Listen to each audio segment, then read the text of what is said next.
Hello everyone, welcome back to news in focus affairs grid का एक series जिसमें हम डेली न्यूज़ आर्टिकल्स पर डिस्कशन करते हैं जो इम्पोर्टेंट होता है यूपीएससी सिविल सर्विस एग्जाम्स के लिए। जैसे आज का टॉपिक है अपना सस्टेनेबल ई वेस्ट मैनेजमेंट, और ये प्रीलिम्स के पॉइंट ऑफ व्यू से, उसके साथ साथ मेंस जीएस पेपर 3 के पॉइंट ऑफ व्यू से बहुत इंपॉर्टेंट है। और ये जो टॉपिक होता है एनवायरमेंटल पॉल्यूशन एंड डिग्रेडेशन, इसको लेकर ये टॉपिक से क्वेश्चन अक्सर बनते रहते हैं, और ये एक बहुत बड़ा कंसर्निंग इशू भी है जिसको लेकर यूपीएससी रेगुलर क्वेश्चंस क्रिएट करता रहा है।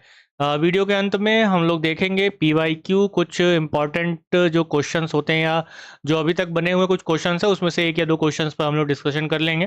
तो लेट्स स्टार्ट। उससे पहले मेरा नाम त्रिभुवन जय सिंह है। आप मुझे इंस्टाग्राम पर भी फॉलो कर सकते हैं। इसके साथ साथ शेयर करना ना भूलें इस वीडियो को अपने दोस्तों में। चलिए तो शुरू करते हैं आज के सेशन को। तो अभी ये द हिंदू में एक आर्टिकल आया था, the cost of convenience e waste toxicity and rise the urban health hazards. तो ये जो आर्टिकल आया द हिंदू में, ये एक बहुत इंपॉर्टेंट है, और ई वेस्ट अपने आप में एक बहुत बड़ा कंसर्निंग इशू भी बना हुआ है। तो अभी न्यूज़ में क्या था कि इंडिया जनरेट कर रहा है अप्रॉक्स 2.2 मिलियन मैट्रिक टन ई वेस्ट इन 2025 में उसने जनरेट किया है इंडिया ने।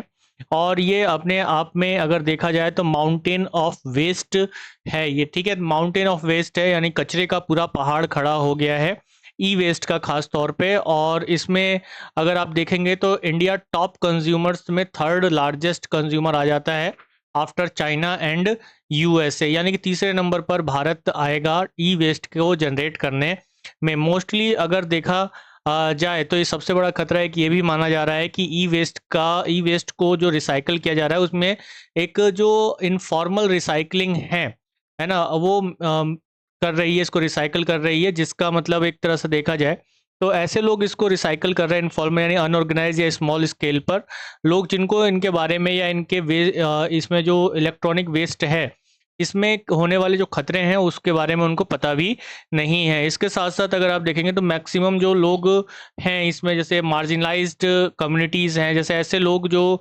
गरीब हैं, जो कूड़ा बीनने वाले लोग हैं, वो इसको उठाकर ले जाते हैं। कभी कभी तो रेडियो एक्टिव रेडिएशंस भी इनमें से रिलीज होती हैं जो कि सीरियस हेल्थ रिस्क हो सकता है, और अर्बन चैलेंजेस भी हैं ये। इसके साथ ही आगे बढ़ते हैं और देखते हैं कि ई वेस्ट क्या होता है। ई वेस्ट से रिलेटेड क्या डेफिनेशन अगर दी जाती है तो क्या होगा।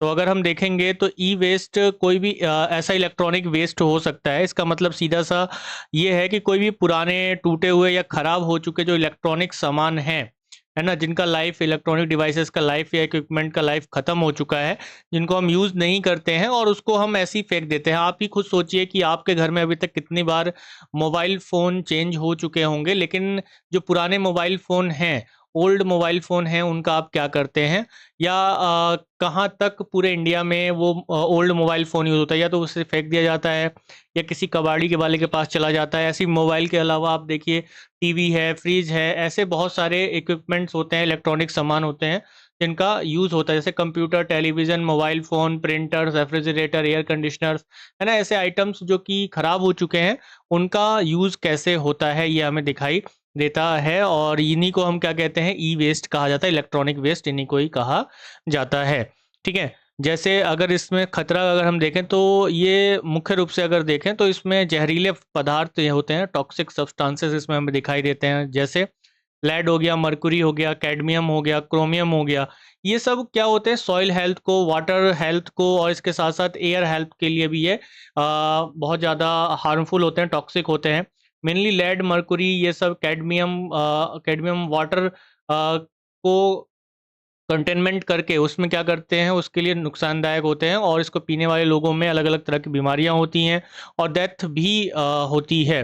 तो ये एक परेशानी हो जाती है। करंट स्टेटस की अगर हम बात करें ई वेस्ट की, भारत में अभी इलेक्ट्रॉनिक वेस्ट की क्या स्थिति है, तो ये बहुत तेज़ी के साथ बढ़ा है कुछ समयों में। जैसे अगर हम देखें तो ई वेस्ट जनरेशन रिकॉर्डेड 150% बढ़ा है, किसके कंपैरिजन में, 2017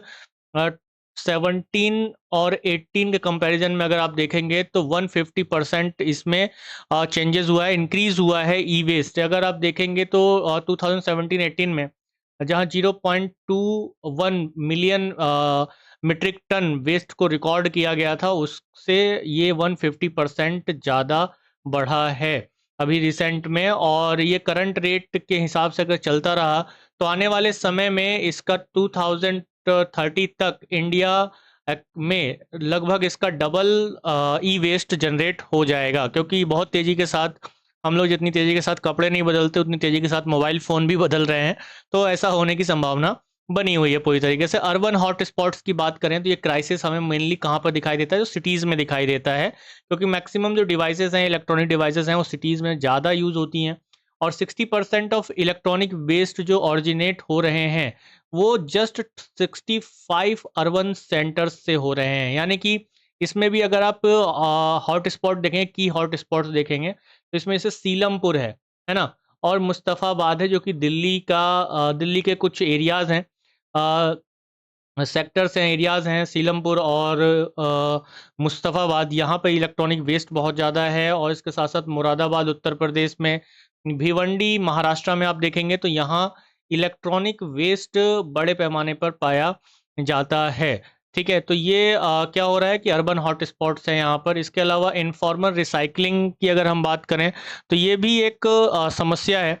भारत में ई वेस्ट को ठीक तरह से रिसाइकिल करने के लिए लगभग 322 रजिस्टर्ड फॉर्मल रिसाइकलिंग यूनिट्स हैं, जिन रिसाइकलिंग यूनिट है जो कि अपनी क्षमता के अनुसार, यानी कि लगभग 2.2 मिलियन मीट्रिक टन एनुअली ये रिसाइकल करते हैं।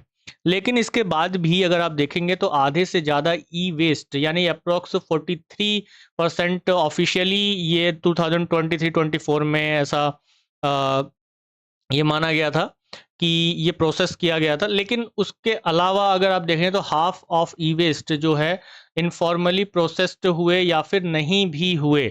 ठीक है, यानी कि अनौपचारिक तरीके से हुए या फिर नहीं भी हुए, उनका नहीं पता कि उसमें से कितना मर्क्यूरी या कितना कैडमियम या कितना जो वेस्ट है वो एनवायरनमेंट में गया, या आपके पानी में मिला, या आपके मिट्टी में, ज़मीन में मिला, जिसमें आपका खाना उग रहा है, अनाज उग रहा है, पानी आप पी रहे हैं, तो उसमें ये मिल गया होगा। ठीक है, इसके अलावा अगर हम देखें तो ई वेस्ट मैनेजमेंट के लिए जो फ्रेमवर्क्स बनाए गए हैं इंडिया में, इम्पॉर्टेंट है बहुत ज़्यादा एग्जाम के पॉइंट ऑफ व्यू से भी और फॉर नॉलेज के पॉइंट ऑफ व्यू से भी। जैसे ई वेस्ट मैनेजमेंट रूल आया 2016 में। ठीक है, सबसे पहले कब आया? 2016 में ये आता है, ई वेस्ट मैनेजमेंट को लेकर ये रूल बनाया जाता है। ठीक है, 2016 में। इसमें जो प्रोड्यूसर्स हैं, है ना, इसमें एक कॉन्सेप्ट लाया गया प्रोड्यूसर रेस्पॉन्सिबिलिटी ऑर्गेनाइजेशन का।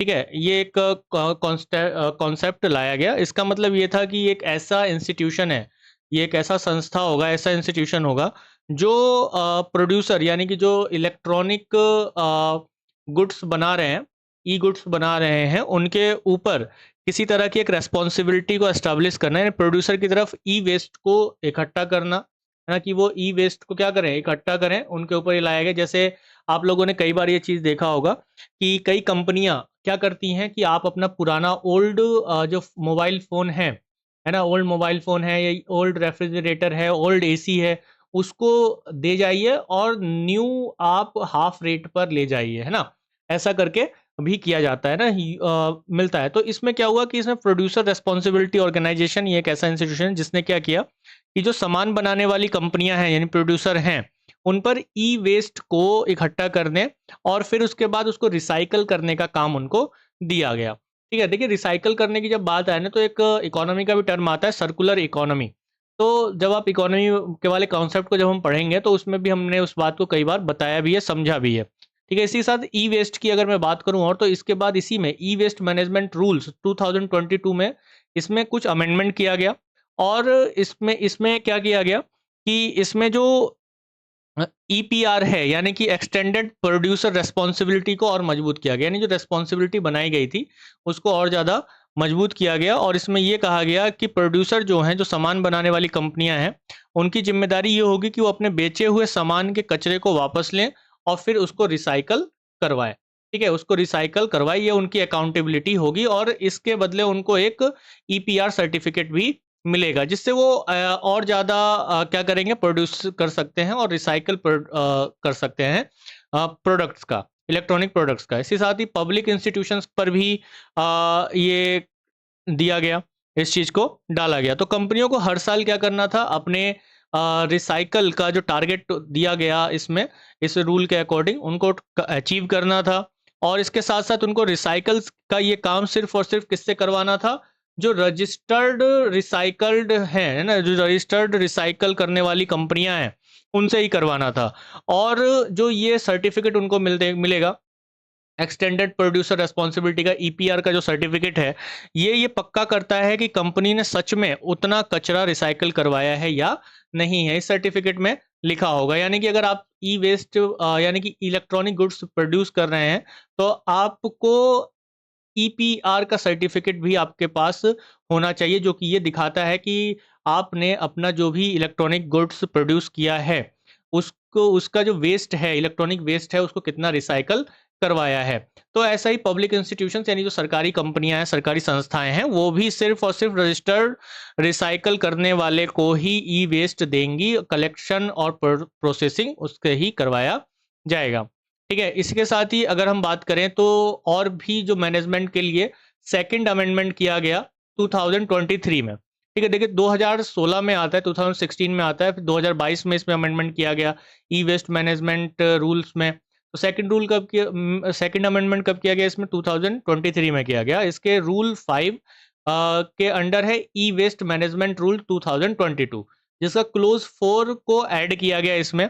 और इसमें ये कहा गया कि जो ये जो नियम है, ये जो रूल है, ये फ्रिज और एसी बनाने वाली कंपनियों के लिए बढ़ाया गया, स्पेशली रखा गया, है ना। इसमें अगर हम सरल भाषा में समझें, आसान शब्दों में अगर इसे कहा जाए, तो ये होगा कि रेफ्रिजरेशन और जो एयर कंडीशनिंग के जो इंस्ट्रूमेंट्स हैं उनमें इस्तेमाल होने वाले जैसे रेफ्रिजरेटर को सुरक्षित और एक तरह से टिकाऊ तरीके के इस्तेमाल करने का प्रावधान इसमें जोड़ा गया, यानी सस्टेनेबल मैनेजमेंट किया जाए। ऐसा ना हो कि आप इस तरीके का इंस्ट्रूमेंट बना रहे हैं कि हर एक साल के बाद वो खराब हो जा रहा है या 2 साल के बाद खराब हो जा रहा है। आपको ऐसे इंस्ट्रूमेंट बनाने होंगे जो कि लंबे समय तक सस्टेनेबल वो चलते रहें, ताकि ई वेस्ट मैक्सिमम जनरेट ना हो। ठीक है, तो रेफ्रिजरेटर है या एयर कंडीशनर है, जो एयर कंडीशनर हैं उनके मैन्युफैक्चरिंग को लेकर ये रूल बनाया गया। 2023 में इसमें क्या जोड़ा गया, एसी और फ्रिज, सीधी सी बात है, एसी और फ्रिज से रिलेटेड रूल्स को इसमें ऐड किया गया। देन उसके बाद ई वेस्ट मैनेजमेंट अमेंडमेंट किया गया 2024 में भी। ठीक है, देखो 2022 में अमेंडमेंट होता है, 23 में अमेंडमेंट होता है, 24 में अमेंडमेंट होता है। ध्यान रखना है, क्वेश्चन बहुत इंपॉर्टेंट बनते हैं इससे, और इससे पहले 2016 में ये आ चुका है, ये रूल की शुरुआत हो चुकी है। और इस रूल में क्या किया गया, इस रूल में ईपीआर सर्टिफिकेट की खरीद बिक्री के लिए प्लेटफॉर्म बनाया गया। ठीक है, जो ईपीआर सर्टिफिकेट है इसकी खरीद बिक्री के लिए प्लेटफॉर्म बनाया गया। और ये जो प्लेटफॉर्म है, ये सेंट्रल पॉल्यूशन कंट्रोल बोर्ड की गाइडलाइंस के अकॉर्डिंग बनाया गया। तो ये काम कैसे करेगा, यानी कि ये एक ट्रेडिंग प्लेटफॉर्म है। क्या है, ये एक ट्रेडिंग प्लेटफॉर्म है, provide a creation of a platform, यानी कि क्या होगा, एक ट्रेडिंग, ये ट्रेडिंग प्लेटफॉर्म है। ठीक है, ट्रेडिंग प्लेटफॉर्म है। और जहां पर कंपनियां क्या करेंगी, जो सेंट्रल पॉल्यूशन कंट्रोल बोर्ड है उसके नियम के अनुसार ईपीआर को खरीदेगी और बेचेगी, ईपीआर को खरीदेगी और बेचेगी। ठीक है, मान लिया किसी ने ज़्यादा इलेक्ट्रॉनिक वेस्ट को कर लिया है तो वो किसी को बेच सकती है या खरीद सकती है, इस तरीके से ये होगा। और इसकी जो कीमत है, वो सर्टिफिकेट की कीमत जो है वो कौन तय करेगा, ये सीपीसीबी तय करेगा।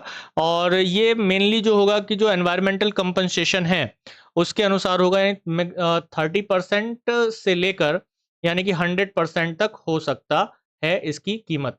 मतलब कि अगर किसी ने ये बिल्कुल वैसे ही है कि मान लिया कि किसी ने ई वेस्ट का रिसाइकल ज़्यादा किया है, किसी कंपनी ने, ए कंपनी है और एक बी कंपनी है, ए कंपनी ने ज़्यादा रिसाइकल किया है तो उसके पास ईपीआर सर्टिफिकेट ज़्यादा है। ठीक है, बी जो कंपनी है उसने कम रिसाइकल किया है, तो अब उसको क्या करना होगा, कंपनसेशन देना होगा। तो इसके लिए अब वो क्या करेगा, वो इस ए कंपनी से उसके कुछ ईपीआर सर्टिफिकेट्स को खरीद सकता है, और ए कंपनी जो है ईपीआर सर्टिफिकेट उसको बेचकर वो थोड़ा लाभ भी कमा सकता है।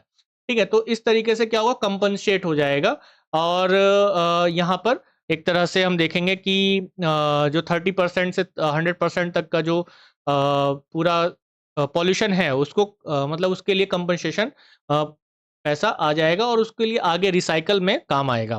तो ये चीज़ को यहाँ पे तय किया गया। इसके बाद आगे अगर हम बात करें कि नेक्स्ट पॉइंट की तरफ बढ़ें, तो hazardous and other waste management and trans boundary movement amendment rules 2025 most important है, ध्यान रखना है कि ये रिसेंट का है, 2025 में आया ये, और इसको इंट्रोड्यूस किया गया कॉम्प्रीहेंसिव रूप से, यानी कि कॉम्प्रीहेंसिव ईपीआर फ्रेमवर्क के अकॉर्डिंग किया गया। और ये नॉन फेरियस, ठीक है, नॉन फेरस मेटल स्क्रैप के लिए लाया गया। नॉन फेरस मेटल स्क्रैप कैसे होते हैं, जैसे तांबा है, एल्यूमिनियम है ना, ऐसे जो मेटल्स होते हैं इनके कचरे को लेकर ईपीआर सिस्टम को इसमें लागू किया गया कॉम्प्रीहेंसिवली। यानी कि पहले हम देख रहे थे कि इन तरह के जो मेटल्स थे, एल्यूमिनियम है, तांबा है, तो इन इन मेटल्स के लिए ईपीआर नहीं था, लेकिन अभी जो ये मेटल्स प्रोड्यूस करने वाले प्रोड्यूसर्स हैं उनकी भी ये रिस्पॉन्सिबिलिटी रहेगी कि वो रिसाइकलिंग टारगेट को बढ़ाएं। ठीक है, उनकी ये बड़ी जिम्मेदारी दी गई कि ये जो इसके जो होंगे तो वो भी क्या करेंगे, रिसाइकिल का टारगेट अपना पूरा करना उनको होगा। और ये टारगेट धीरे धीरे, या ये रिस्पॉन्सिबिलिटी धीरे धीरे बढ़ेगी। जैसे कि अभी 2026-27 में अगर देखा जाए तो 10% तक है, 10% से शुरू होगा और 2032-33 तक ये 75% तक चला जाएगा। तो ये लाइंस, ये जो है ना, ये पॉइंट बहुत इंपॉर्टेंट है प्री के पॉइंट ऑफ व्यू से। और देखिएगा, क्वेश्चन जरूर बनने की संभावना है। 2026 के प्रीलिम्स की अगर आप तैयारी कर रहे हैं तो यहाँ पर एक क्वेश्चन बहुत बनेगा। अगर आप नहीं कर रहे हैं, आप सुन रहे हैं, देख रहे हैं नॉलेज के लिए, तो बहुत अच्छी बात है। और जो कर रहा है अपने दोस्त यूपीएससी की प्रिपरेशन और उसको एनवायरनमेंट से रिलेटेड क्वेश्चंस को लेकर अनसर्टेनिटी बनी रहती है कि कहाँ से क्वेश्चन बनेगा, तो प्लीज़ शेयर कर दीजिए उनके साथ ताकि वो जुड़ सकें एक बेहतरीन प्लेटफॉर्म के साथ जिसका नाम है अफेयर्स ग्रिड। ओके, सो चलिए आगे बढ़ते हैं और देखते हैं कि जो क्वेश्चन एक 2013 में क्वेश्चन बना था ई वेस्ट को लेकर, है ना, तो क्या पूछा हुआ, ड्यू टू इम्प्रॉपर या indiscriminated disposal of old and used computers और their parts, which of the following are released into the environment as e waste. तो ये कुछ दिया हुआ है और इसमें एक पूछा हुआ है कि कौन सा कोड इसमें सही है, कि अगर ठीक तरीके से ई वेस्ट को हम लोग डिस्पोज नहीं करते हैं इन प्रॉपर तरीके से कंप्यूटर्स को या उसके पार्ट्स को, तो इनमें से कौन सी चीज़ें एनवायरनमेंट में रिलीज हो सकती है as a e waste. Okay, तो आंसर क्या होगा यहाँ पर, आंसर होगा बी। ओके, 1 2 5 एंड 6, ठीक है। तो ये बहुत ही इंपॉर्टेंट क्वेश्चन है और ये एनवायरनमेंट से रिलेटेड क्वेश्चन बना हुआ था। और एक और बात मैं बता दूं, प्रीलिम्स, यूपीएससी प्रीलिम्स में एनवायरनमेंट का वेटेज बहुत अच्छा होता है, एनवायरनमेंट का वेटेज बहुत अच्छा होता है और इसको कवर जो है बहुत कम स्टूडेंट अच्छे से करते हैं। और वेटेज प्रीलिम्स में इस वजह से होता है क्योंकि इसमें ही आईएफएस, इंडियन फॉरेस्ट सर्विस का एग्जाम होता है। तो एनिमल से रिलेटेड, एनवायरनमेंट, पॉल्यूशन से रिलेटेड बहुत सारी चीज़ें जो हैं इससे कवर होती है। लगभग ये मान के चलिए 20 क्वेश्चन एवरेज रहता ही रहता है, ठीक है, 20 क्वेश्चन एवरेज रहता ही रहता है एनवायरनमेंट से। 20 क्वेश्चन का मतलब आप समझ रहे हैं, यानी कि 40 मार्क्स आपके इसी में ही रखे हुए हैं, ठीक है, इसी में ही रखे हुए हैं। तो यहाँ तो है ही वेटेज अच्छा, मेंस में भी अच्छे क्वेश्चन इससे बन जाते हैं। चलिए, तो thank you everyone, thank you very much. और इसके साथ साथ मेरा नाम त्रिभुवन जय सिंह है, आप मुझे इंस्टाग्राम पे फॉलो कर सकते हैं, टेलीग्राम पर ज्वाइन करना ना भूलें अफेयर्स ग्रिड को। इसके साथ साथ यूट्यूब जिस पर आप देख रहे हैं ये वीडियो, वहाँ सब्सक्राइब और शेयर करना ना भूलें। तो पढ़ते रहिए, जुड़े रहिए अफेयर्स ग्रिड के साथ। थैंक यू एवरीवन, जय हिंद।